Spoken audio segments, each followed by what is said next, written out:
Very good morning. Yesterday we have introduced about the enzymes. What are the enzymes? The biological definition of that enzyme, bio, catalyst आणि त्या एन्झाईमचं आपण nature आहे ना त्याबद्दल आपण discussion काल कंप्लीट केलं आहे. ठीक आहे. तर today's our topic of discussion is properties of enzymes.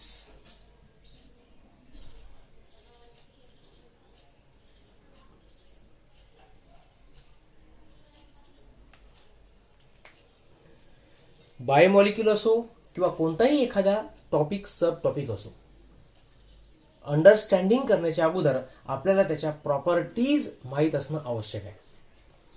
एक बेसिक बायोमॉलिक्यूल आपण या अगोदर डिस्कस केला जो या टॉपिकशी रिलेटेड होता, दॅट इज प्रोटीन. ठीक आहे. त्या प्रोटीनचे टाईप, त्याचं स्ट्रक्चर, सगळ्या गोष्टी आपण क्लिअर केल्या. मग आता एन्झाईमच्या जर तुम्हाला प्रॉपर्टी पाहायच्या असतील तर you should know about the proteins. पण का एन्झाईमचा टॉपिक चालू आहे आणि प्रोटीनचा संबंध का आला? कारण एन्झाईमची सगळ्यात पहिली जी प्रॉपर्टी आहे, it is concerning, it is related with the protein. Okay. So which is the first property of enzyme? Number 1, all enzymes are proteinaceous in nature. मुद्दा क्लिअर करायचा आहे. पुस्तकाप्रमाणे सुद्धा वाक्य हेच आहे की ऑल एन्झाईम्स, एन्झाईम कोणताही असेल. याच लेसन मध्ये तुम्हाला समोर क्लासिफिकेशन आहे, एन्झाईमचं नॉमेनक्लेचर आहे, त्याचे टाइप्स विथ एक्झाम्पल, सगळ्या गोष्टी डिस्कस करायच्या. मग एन्झाईम कोणता असो, जर तो सेलमध्ये वर्किंग करून राहिला then it is proteinaceous in nature. आणि याचं मिनिंग काय होते? Enzymes are made up of proteins. ठीक आहे. म्हणजे यावरून आपल्याला अंदाज लागतो की why proteins are important biomolecule.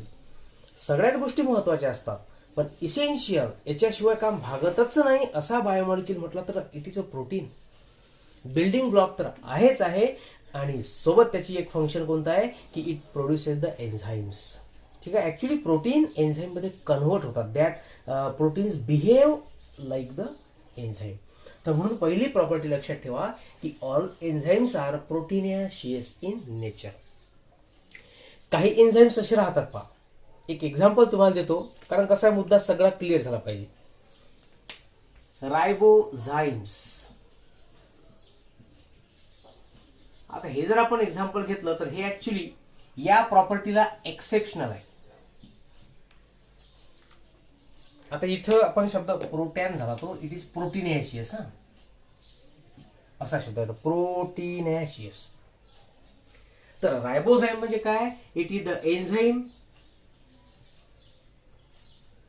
Made up of nucleic acid. म्हणजे असे काही एक्सेप्शनल येतील की त्या ठिकाणी प्रोटीन नाही तर nucleic acid it act as the enzyme. आणि फॉर एक्झाम्पल त्याचं कोणतं आहे? रायबोझाईम्स. ठीक आहे. तर असे काही गोष्टी तुम्हाला समोर लक्षात येतील. काही एन्झाईमचे तुम्हाला एक्झाम्पल येतील ज्याच्यामध्ये आपण स्टेरॉइड्स पाहतो, म्हणजे they composed of the fats, derived lipid सुद्धा म्हटलं तरी चालेल. तर असो, जेव्हा आपण त्याचं क्लासिफिकेशन करू तेव्हा आणखी मुद्दा क्लिअर होईल. बट ऑलमोस्ट, आता मी थोडंसं वाक्य बदलवतोय, almost enzymes are protein in nature. Enzyme आहे तर तो शक्यतो प्रोटीन पासूनच बनतो. Okay. Second property of enzyme, 3-dimensional conformation. 3-dimensional conformation.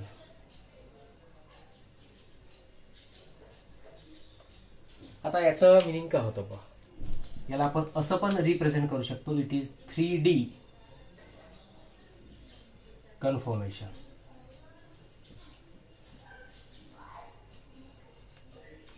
जेव्हा आपण प्रोटीनच्या स्ट्रक्चरल टॉपिकला डिस्कस केलं होतं आहे ना, स्ट्रक्चर्स इन द प्रोटीन, तर त्याच्यामध्ये बघितलंय आपण की proteins may have primary structure, they may have secondary, tertiary, quaternary, किंवा आपण त्याला एक highest levels of the structural organisation in protein बघितलं होतं. मग आता सपोज एखादा एन्झाईम असेल, it is made up of protein. हा मुद्दा तर आपला क्लिअर झालाय. आणि त्या प्रोटीनला जर समजा टर्शियरी स्ट्रक्चर असेल, suppose a protein have tertiary structure, म्हणजेच त्या एन्झाईमला सुद्धा कोणतं स्ट्रक्चर भेटलाय? टर्शियरी. इथं हा जो वर्ड आहे कन्फॉर्मेशन, कन्फॉर्मेशनचा अर्थच तो होतो की शेप, है ना. एन्झाईमला एक विशिष्ट प्रकारचा आकार असतो, ज्याला आपण म्हणतो 3 डायमेन्शनल शेप. म्हणजे त्याला वेगवेगळ्या अँगलनं त्याचा एक स्वतःचा काय बनतो, त्याचा एक शेप तयार होते. कशाला? एन्झाईमचा. तू म्हणसान याचा बेनिफिट काय? अरे बेनिफिट असणारच आहे, बायोलॉजीचा रूल आहे. Structure of a particular part, मग तो सेल असेल, टिश्यू असेल, किंवा त्याच्यातला बायोमॉलिक्यूल, जर प्रॉपर स्ट्रक्चर असेल, डेफिनाइट शेप असेल, तरच तो पार्ट काहीतरी फंक्शन करू शकते. आपल्या बॉडीतल्या ऑर्गनचं एक्झाम्पल घ्या. जोपर्यंत एखाद्या ऑर्गनला डेफिनाइट शेप नसेल, it can not be functional. एखादं प्रोटीन असेल, जोपर्यंत त्याला प्रॉपर शेप मिळत नाही, स्ट्रक्चर मिळत नाही, up till it is not functional. ठीक आहे. म्हणजे फंक्शनिंग करण्याकरता सगळ्यात महत्वाची आणि बेसिक प्रॉपर्टी कोणती असेल, तर that should have a definite shape. आणि एक विशिष्ट प्रकारचा त्याला एक शेप तर आहेच, पण त्याचं स्ट्रक्चर सुद्धा असायला पाहिजे. मग एन्झाईमला त्याचं म्हणणं काय टॉपिकचं, की एन्झाईमला एक विशिष्ट प्रकारचा शेप असतो, तो म्हणजे कोणता? 3 डायमेन्शनल शेप. आणि तसे पाहिलंय आपण प्रोटीनमध्ये. प्रायमरी स्ट्रक्चर म्हणजे लिनियर सिक्वेन्स, हेलिकल अरेंजमेंट असेल त्याला आपण सेकंडरी म्हणतो. आणि जेव्हा पॉलीपेप्टाइड चेन फोल्ड होते, ज्या पर्टिक्युलर प्रोटीनमध्ये फोल्डिंग्स असतात, कॉइलिंग असते, हेलिक्स तर आहेतच आहे, त्या ठिकाणी स्ट्रक्चर कोणतं तयार होते? टर्शियरी. मग ज्या ज्या ठिकाणी फोल्ड तयार होईल, आता समजा एखादी डायग्रामच आहे, समजा अशा टाईपचं काहीतरी एखादं प्रोटीन असेल, है ना. Suppose it is the 3 dimensional shape, आणि याला आपण कन्सिडर करून आलो की हा एक एन्झाईम आहे. मग ज्या ज्या ठिकाणी ह्या अशा प्रकारच्या कॉइलिंग तयार होतात, इथं कॉइल तयार झाला, है ना, इथं कॉइल तयार झाला, इथं कॉइल तयार झाला, प्रत्येक ठिकाणी ज्या ज्या ठिकाणी कॉइल झाला असेल, तर याला मी नाव देतो the part where enzyme molecule become coil, it is called as a crevices. त्याला काय म्हणायचं आहे? क्रिव्हायसेस किंवा पॉकेट्स. सर ते 3 डायमेन्शनल शेपचं काही समजून नाही आलं. समजेल, टेन्शन घ्यायचं नाही. मुद्दा एक क्लिअर करा. पहा, एक टॉपिक येईल तुम्हाला या एन्झाईमच्या पार्टमध्येच येईल, आणि त्या टॉपिकचं नाव येईल, विद्यार्थी मित्रांनो, लॉक अँड की मॉडेल. हा जो टॉपिक आला नवीन, 3D कन्फर्मेशन, हा मुद्दा समजून सांगतो. पण त्याच्या अगोदर ह्या गोष्टी तुम्हाला माहित आहेत का? पहा, what is the relationship between a lock and की. काही कठीण नसेल, एकदम सिंपल. एक पर्टिक्युलर लॉक जर तुम्हाला ओपन करायचं असेल, then you need a particular type of the key. कोणत्याही चावीनं कोणत्याही प्रकारचं कुलूप ओपन नाही होणार. तसं झालं असतं तर या जगामध्ये काही प्रॉब्लेम क्रिएट झाले असते. लॉकर नावाची गोष्ट नसती, पण आहे. याचा अर्थ पर्टिक्युलर की असेल तर particular lock it will be open. Same आहे. एक पर्टिक्युलर एन्झाईम आहे, तो एका विशिष्ट प्रकारच्या रिॲक्शनचाच स्पीड वाढवते. कोणतंही एन्झाईम कोणत्याही रिॲक्शनला कशा काय वाढवेल? अरे डायजेस्टिव्ह एन्झाईम आहेत, ते डायजेशनच्या प्रोसेसचाच रेट वाढवतील. That cannot be act within the heart, within the kidney or any other organ. Specific enzyme specific एखाद्या सबस्ट्रेट, एखाद्या कंपाऊंडच्या सोबतच तो काय करेल? ऍक्शन करेल. आणि याला रिझन काय असते? तर एन्झाईम मध्ये एक विशिष्ट त्याचा शेप आहे, ज्याला आपण नाव देऊन आलो 3D शेप. आणि त्या 3D शेप मध्ये काय आहेत? विशिष्ट पॉइंट आहेत, जिथं तो फोल्ड झाला, कॉईल झाला, ज्याच्यामध्ये केमिकल बॉन्ड्स तयार झाले. त्याला मी नाव देऊन आलो क्रिव्हायसेस, किंवा या पुस्तकाप्रमाणे त्याला म्हणतात ऍक्टिव्ह साईट. शब्द लक्षात ठेवा, very important word for you. आणि what is mean by active site? पहा, त्याचा डिफाईन करू आपण. It is called as a substrate binding site. आता नवीन शब्दाला सरजी, सबस्ट्रेट म्हणजे काय? So what is mean by a substrate? पहा, इट इज द मॉलिक्यूल, और आपण त्याला सबस्टन्स म्हणू. A substance on which enzyme acts. Chemical reaction जेव्हा घडते ती कशामध्ये घडत असते? In between the रिॲक्टंट्स. ज्या सबस्टन्समध्ये रिॲक्शन घडते त्याला आपण काय म्हणतो? रिॲक्टंट. पहा, सोप्या लँग्वेजमध्ये लक्षात ठेवा, substrate is nothing but the reactant. समजा एखादी रिॲक्शन घडून राहिली ए प्लस बी, तर ए आणि बी काय झाले? रिॲक्टंट. गिव्ज काहीतरी नवीन प्रॉडक्ट तयार होईल, सी तयार होईल, डी तयार होईल. ओके, तर ज्या ठिकाणी रिॲक्शन घडते, ज्या सबस्टन्समध्ये रिॲक्शन घडते, ऍक्च्युअली त्याला म्हणायचं तुम्हाला सबस्ट्रेट. मग तो कार्बोहायड्रेट असो, प्रोटीन असो, लिपिड असो, का आणखी कोणता असो. ठीक आहे. तर एन्झाईम मॉलिक्यूल जवळ अशा काही स्पॉट आहेत, असे काही एरिया, असे काही ठिकाण आहेत, साइट्स आहेत, जिथं कोण बाइंड होईल? ज्या ठिकाणी बाइंड होणार आहे कोण? सबस्ट्रेट. आणि जिथं बाइंड झाला त्या पॉइंटला म्हणतात ऍक्टिव्ह साईट. ओके, जर ही ऍक्टिव्ह साईट नसती तर इथं सबस्ट्रेट बाइंड झाला नसता. बाइंड झाला नसता तर रिॲक्शन कशाला भेंड घडली असती. काही लक्षात येते की नाही? काय सांगावं? अरे बापा, समजा इंजेक्शनची प्रोसेस घडली आहे. Suppose you have consume something, काहीतरी एखादा food, mass of the food आपण कन्झ्युम केला. मग तो तसाच्या तसा बॉडीमध्ये जातो का? त्याची डायजेशनची प्रोसेस इथंच स्टार्ट झाली आहे, in the buccal cavity, in the mouth. 25% digestion इथंच घडते ना राव. कसं घडलं डायजेशन? त्याला आपल्या जे की जॉज असतील, टीथ पोर्शन आहे, टंग आहे, सलायवा आहे, त्या ठिकाणी एन्झाईम्स आहेत सलायवामध्ये, सलायवरी अमायलेज. कार्बोहायड्रेटला तर इथेच डायजेस्ट केलं जाते. का डायजेस्ट केला? कारण एन्झाईमच्या सोबत तो फूड पार्टिकल रिॲक्ट झाला. रिॲक्ट नाही, ऍक्च्युअली त्याला ऍक्शन म्हणतो आपण. रिॲक्शन कशी घडते त्यानंतर बघू. आणि ते सबस्ट्रेट जे आहेत, कार्बोहायड्रेट सारखे फूड वगैरे, ते त्या एन्झाईम सोबत बाइंड होतात, तेव्हा कधी रिॲक्शन घडते मित्रांनो. ओके, तर लक्षात ठेवायचं आहे की एन्झाईमला एक विशिष्ट प्रकारचा शेप आहे, ज्याला म्हणतात 3D कन्फॉर्मेशन. आणि हे टर्शरी स्ट्रक्चरमध्ये असतं शक्यतोवर. आणि जेव्हा हे स्ट्रक्चर तयार होते तेव्हा त्या ठिकाणी काही पॉइंट्स तयार होतात, त्याला क्रिवायसिस म्हणतात. हा शब्द एनसीईआरटीतला आहे. आणि हा असा पॉइंट आहे जिथं काय बाइंड होईल? सबस्ट्रेट बाइंड होते, म्हणून त्याला म्हणतात ऍक्टिव्ह साईट. जर ही साईट प्रॉपर नसेल, इथं जर बाइंड झाला नाही तर ती रिॲक्शन घडत नाही. तुम्ही पहा, कधी कधी आपल्याला अपचन होते. जेव्हा एखाद्या व्यक्तीला ताप आला असेल, हाय टेम्परेचर, हाय फिवर, तेव्हा पहा तुम्ही तोंडाची चव निघून जाते. कुठं पडते काय मी, एखाद्या गावाला निघून जात असेल कुठेतरी. पण असा प्रॉब्लेम क्रिएट होते. का घडते? टेम्परेचर वाढल्यामुळे एन्झाईम डिनेचर होतात, त्याचा शेप डिस्टर्ब होतो. शेप डिस्टर्ब झाला तर तिथं सबस्ट्रेट बाइंड होण्याकरता जागा मिळत नाही. So there is no proper digestion, no taste. किती जबरदस्त मेकॅनिझम आहे नेचरनं दिलेलं. जर एन्झाईम आहे तर त्याला विशिष्ट शेप आहे, शेप आहे तर सबस्ट्रेट बाइंड झाला तर रिॲक्शन घडली, प्रोडक्ट तयार झाला. Okay, so such property is called as 3D conformation. त्याच्यानंतरची प्रॉपर्टी आहे 3rd नंबर, याला आपण काढून टाकू.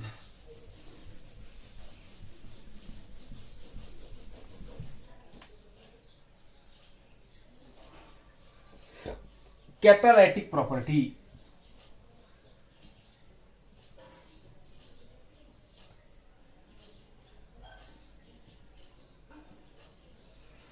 पहा, जसं एखाद्या केमिकल रिॲक्शन मध्ये इनऑर्गॅनिक कॅटालिस्ट आपण वाढतो. एखादा आयन असेल आणि तो काय करतो? It just speed up the reaction. Reaction घडून आली का त्याच्यामध्ये भाग नाही घेणार, पण तो त्या रिॲक्शनचा स्पीड वाढवेल. ऍक्च्युली काय करतात कॅटलिस्ट? एक मीडियम प्रोव्हाइड करतात पहा, to carry out the reaction. हा एन्झाईमचा मॉलिक्यूल आहे. समजा हा एखादा सबस्ट्रेट आहे, एखादा फूड आहे. समजा कार्बोहायड्रेटला डायजेशन करायचं आहे, तर कार्बोहायड्रेट काय झाला? सबस्ट्रेट. आणि हा एन्झाईमचा मॉलिक्यूल मोठा असतो, तर हा सबस्ट्रेट त्याला बाइंड झाला का एन्झाईम काय करतो? त्या सबस्ट्रेटमध्ये चेंजेस करतो. त्याचा शेप बदलेल, त्याला डिस्टर्ब करेल, डिस्ट्रॉय, ब्रेकडाऊन करेल वगैरे वगैरे. त्याच्यामध्ये चेंजेस कॅरी आउट करतो आणि नंतर काहीतरी वेगळाच प्रोडक्ट तयार होते. त्याला म्हणतात केमिकल रिॲक्शन घडली. एन्झाईममध्ये काही चेंज नाही घडला. जो एन्झाईम रिॲक्शनच्या स्टार्टिंगला होता, it remain as it is. म्हणजे एन्झाईमने केलं काय? फक्त प्रोडक्ट तयार होईपर्यंत त्याचा स्पीड वाढवला रिॲक्शनचा. It cannot takes part within the chemical reaction. आणि अशा मॉलिक्यूलला, अशा फॅक्टरला आपण म्हणतो कॅटालिस्ट. आणि म्हणून एन्झाईम काय करतात? They act as the bio catalyst. Okay, असाच मुद्दा मांडलाय पुस्तकात पहा. After the completion of reaction and release of the product, they remain active active to catalyse again. जेव्हा एखादी रिॲक्शन घडेल तर रिॲक्शनच्या सुरुवातीला जसा एन्झाईम होता तो एन्झाईम रिॲक्शनच्या नंतर ॲज इट इज राहतो. There is no change in the enzyme. त्या एन्झाईमनी फक्त एक मीडियम प्रोव्हाइड केलं जोपर्यंत प्रोडक्ट बनत नाही तोपर्यंत. प्रोडक्ट बनला की एन्झाईम परत रेडीच आहे, परत एखाद्या रिॲक्शनमध्ये भाग घेईल. म्हणून बॉडीमध्ये कंटिन्युअसली प्रोटीन बनत राहतात, कंटिन्युअसली एन्झाईमचं प्रोडक्शन होत राहते. ओके, तर असं लक्षात ठेवा. आता एक एक्झाम्पल पहा की कॅटलिस्ट काय करू शकतात. an enzyme can catalyze number of substrate. याला म्हणतात कॅटलिस्ट. म्हणजे एन्झाईम एकच आहे पण तो किती साऱ्या सबस्ट्रेटवर ऍक्शन करू शकतो, किती साऱ्या म्हणजे क्वांटिटीज ऑफ सबस्ट्रेटवर तो ऍक्शन करू शकते. बाय एक्झाम्पल पुस्तकातलं घेऊ आपण. One example is given here, that is sucrase. त्याच्या नावातच येते की सुक्रोज नावाच्या सबस्ट्रेटवर हा ऍक्शन करेल. याचा नॉमेनक्लेचरचा जो पार्ट आहे तो आपण नेक्स्ट मध्ये बघणार आहोत, तेव्हा तुमचा क्लिअर होईल मुद्दा. तर सुक्रेज नावाचा एक एन्झाईम आहे जो सुक्रोजवरती ऍक्शन करतो. मग आता कितीवर ऍक्शन करतो. This enzyme can hydrolyse 1 2 3 4 5 times of sucrose. एकच एन्झाईम आहे जो सुक्रोजच्या 1,00,000 मॉलिक्यूलवर ऍक्शन करू शकतो. म्हणजे एवढ्या साऱ्या मॉलिक्यूल मध्ये चेंज करताना, या मॉलिक्यूल मध्ये रिॲक्शन करताना एन्झाईम मध्ये बदल झालाच नाही राव. एन्झाईम जसा होता it remain as it is up to the end of reaction. आणि जो मॉलिक्यूल रिॲक्शन मध्ये भाग न घेता, रिॲक्शन मध्ये कोणत्याही प्रकारचा बदल न करता फक्त स्पीड वाढवतो त्यालाच म्हणतात काय, कॅटॅलिस्ट. आणि एन्झाईम तेच काम करत आहे. म्हणून एन्झाईमची प्रॉपर्टी कोणती झाली, कॅटॅलिटिक प्रॉपर्टी. कळतंय. त्याच्यानंतरचा मुद्दा बघूया आपण, specificity of action.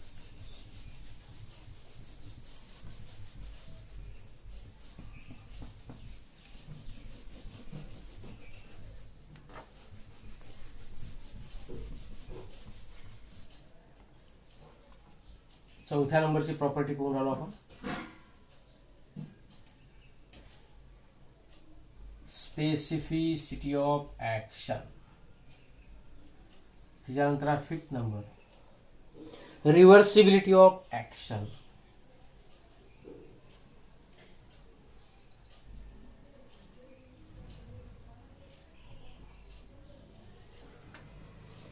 Temperature.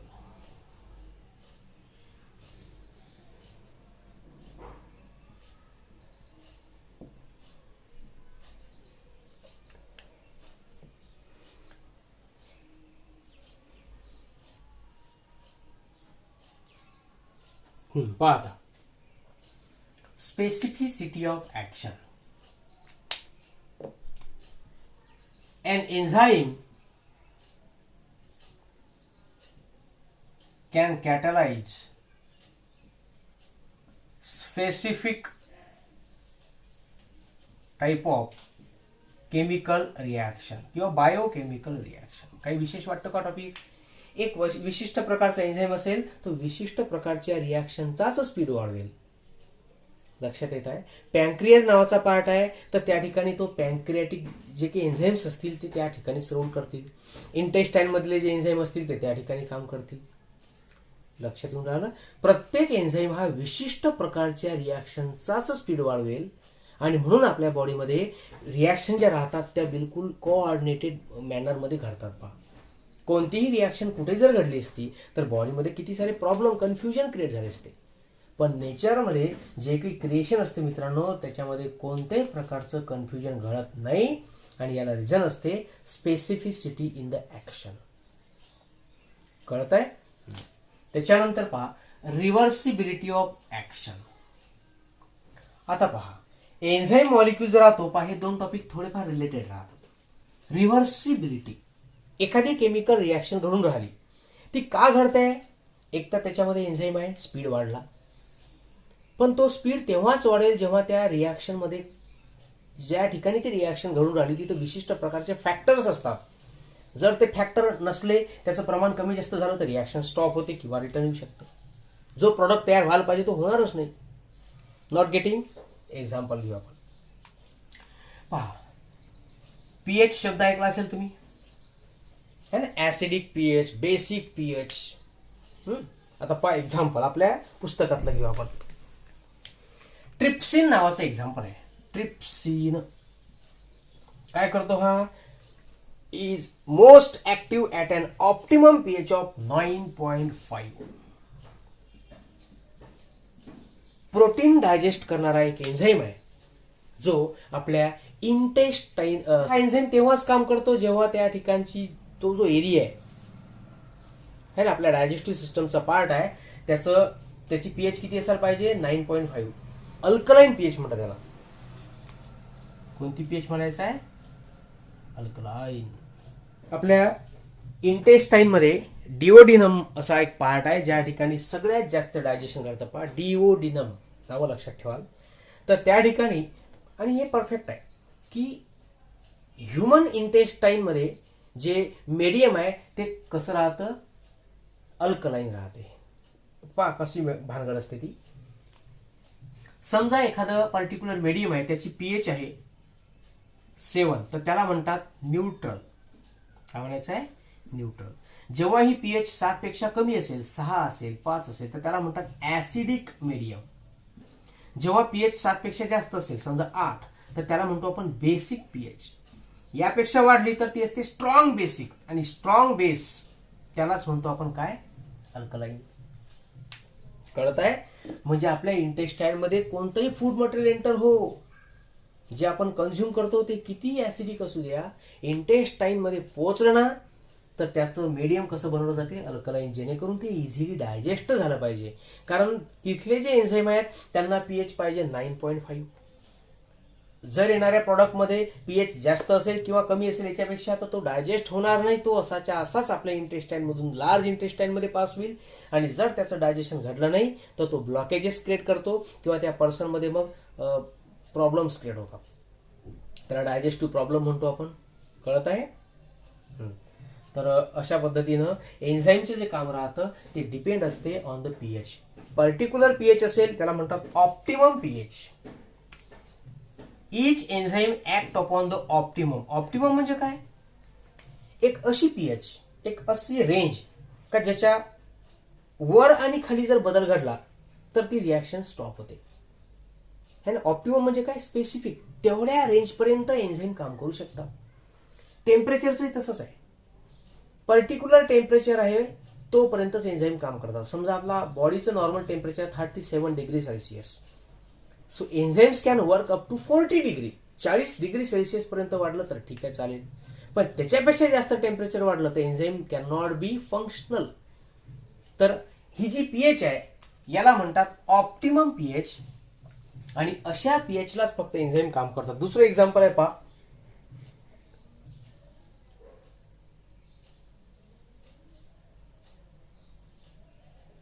Pepsin enzyme. हे झालं पहिलं एन्झाईम. दुसरं आहे पेप्सिन. हे सुद्धा प्रोटीनला डायजेस्ट करते. ओके. काय म्हणताय तो? Present in the stomach, it shows highest activity at an optimum pH of 2. याला पीएच किती पाहिजे? 2. म्हणजे ही झाली ऍसिडिक पीएच. आणि आपल्या स्टमक मध्ये जे पीएच असते ती ऍसिडिक असते. स्टमक मध्ये डायजेशन होण्याकरता ऍसिडिक पीएच पाहिजे, आणि इंटेस्टाईन मध्ये पचन होण्याकरता अल्कलाईन पीएच पाहिजे. दोन्ही डायजेस्टिव्ह पार्ट आहे पण पीएच वेगवेगळी आहे. आणि हे वेगवेगळे पीएच यासाठी असतात की जे कन्झम्पशन आपण करतो बाहेरून ते एका टाईपचं फूड नसतं. It may be acidic, it may be basic, it may be alkaline. Okay. तर म्हणून असं म्हटलं आहे की enzyme can work at the specific pH called as optimum pH. त्याच्यापेक्षा पीएच जर कमी जास्त झाली तर ती रिॲक्शन काय होईल? रिव्हर्स होईल किंवा स्टॉप होईल. म्हणून म्हटलं आहे की enzymes are highly sensitive. Enzymes are highly sensitive to pH and temperature. Temperature मध्ये सुद्धा लिहू शकतो आपण. Enzymes can work up to 20 degree Celsius to 35 degree in between. याच्या मधात जर टेम्परेचर असेल तर एन्झाईम्स कॅन बी वर्किंग. आहे ना, जर हायर टेम्परेचर असेल समजा 60 to 70 एवढं जर टेम्परेचर होत असेल तर अशा वेळेस एन्झाईम काम नाही करत. त्याचा जो की 3D शेप असेल, 3D कन्फर्मेशन म्हणतो आपण, प्रॉपर शेप होतो, तो शेप डिस्टर्ब होईल, त्यातले केमिकल बॉन्ड ब्रेक होतात आणि अशा कंडिशनला म्हणतात एन्झाईम्स बिकम डिनेचर. एन्झाईमच राहणार नाही तर सबस्ट्रेट कुठं बाइंड होईल.